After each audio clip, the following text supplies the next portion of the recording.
Welcome back. You're still watching Closing Trades right here on ET Now. R.K. Baheti, who's the CFO of Alembic Pharma, joins us on the show to discuss their numbers. Your sales have come in high by about 7%. PAT growth has been about 12%. Could you run us through this quarter in terms of, what has been the impact on the margin, Mr. Baheti, and whether or not you can improve sales performance going forward? Thank you, and welcome to all our visitors. We had a reasonably decent quarter. The domestic business grew by 14%. The international generic, as was expected, was slightly down, more because of the capacity constraint which we are facing, and we are building up a new facility to cater to the increased demand from customers from Europe and USA. Going forward, I think the margins have been maintained at a decent 14% plus level, and that has been the margin for last few quarters. Going forward, I think this year, for the full year, we would see growth only in the last quarter, because by that time the plant is expected to be operational. But in 14, we see a much larger business volume for the US and the European market. And we are confident of maintaining the margin or maybe slightly improving on it. Right. What is the expectation in terms of overall sales and profit target for FY13 at this point? No, we have no policy of giving guidance, but I think we'll be happy maintaining a growth of about 15% on top line, and likewise on the bottom line. Okay, Mr. Baheti, leave it at that. Thanks so much for joining in and giving in that perspective. Alembic Pharma, after the numbers, 4.5% off. What has done well in today's session as well, continues to do well, is M&M. So 3% higher in today's session as well. Coal India is up 2%. So there are a couple of these points, including an L&T and an HDFC Bank, which have done well and holding up the index on a day when Bharti and SBI, two key heavyweights, are down 6% and 4% respectively. Ajay, you gave your view broadly on banking and a couple of other spaces as well. Just one word on how have you viewed a couple of numbers that have come out. One of them is a Mahindra & Mahindra, came out with a decent set of numbers yesterday, I thought, and that's why the stock is up in today's session as well. And what about some specific names from the auto space? Anything that you guys like at Prabhudas Lilladher? Yeah, on the auto ancillary side, I think, we like Apollo Tyres. We have been recommending it very strongly over the last couple of months. And that's essentially because the rubber prices globally have fallen very sharply. And there is a direct correlation with the falling rubber prices and the bottom line of the tire companies, a very strong correlation. I think the results of Apollo Tyres bear it out. Essentially because of the glut in global rubber supply. We have predicated our call on that. And what we are expecting is in the medium term, that's in a 1-year period, a target price of around 97 in Apollo Tyres, with a strong growth of around 25% CAGR over this year and next financial year, and a growth of around 15 to 20%,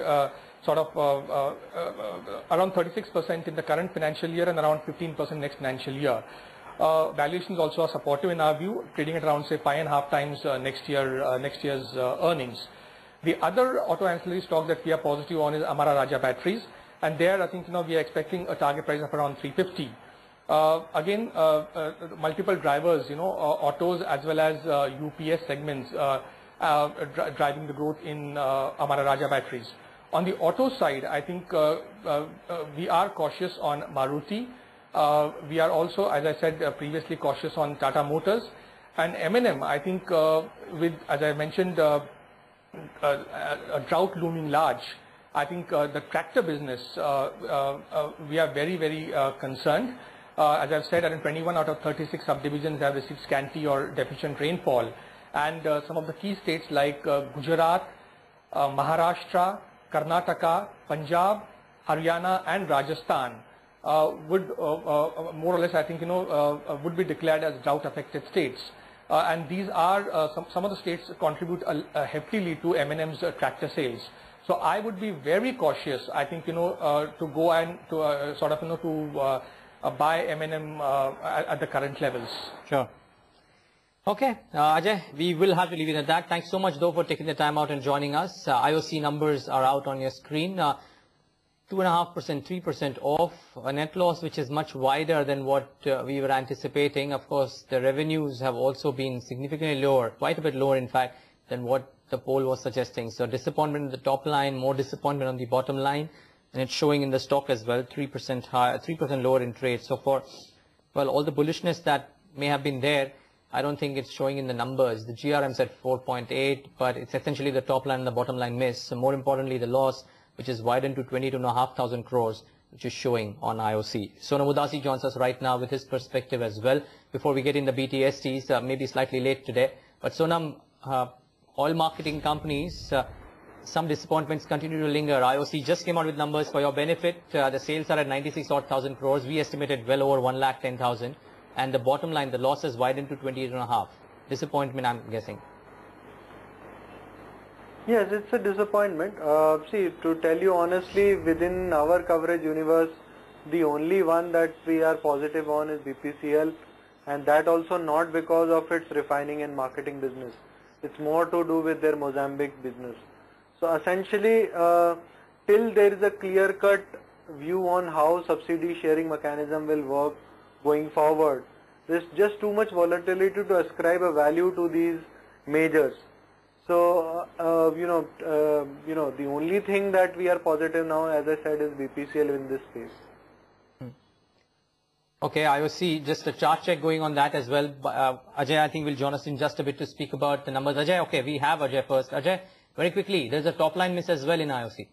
Well, there was some amount of disappointment coming in IOC, especially on the bottom line actually, because 17,000 crore was the worst case loss which was being factored in by the street, but what they actually delivered is, a very big loss of 20,000 crore, above 20,000 crore. So there is some amount of weakness coming in on the operational front also, because big element is of an inventory loss. That's why the GRMs have gone negative. We were expecting -2, worst case scenario 3, but what they have delivered is over $4 in negative GRM. So operationally there has been a weak quarter for IOC, and this is a bellwether. HPCL, BPCL are still yet to declare their numbers. So if you take 5,000 crore of HPCL, which is expectation of a loss today, probably it will also do more than that, much more than that, compared to how IOC has done, about 20,000 crore on the loss front. So 6,000-7,000 crore loss expected on HPCL also, looking how IOC have actually fared in the first quarter.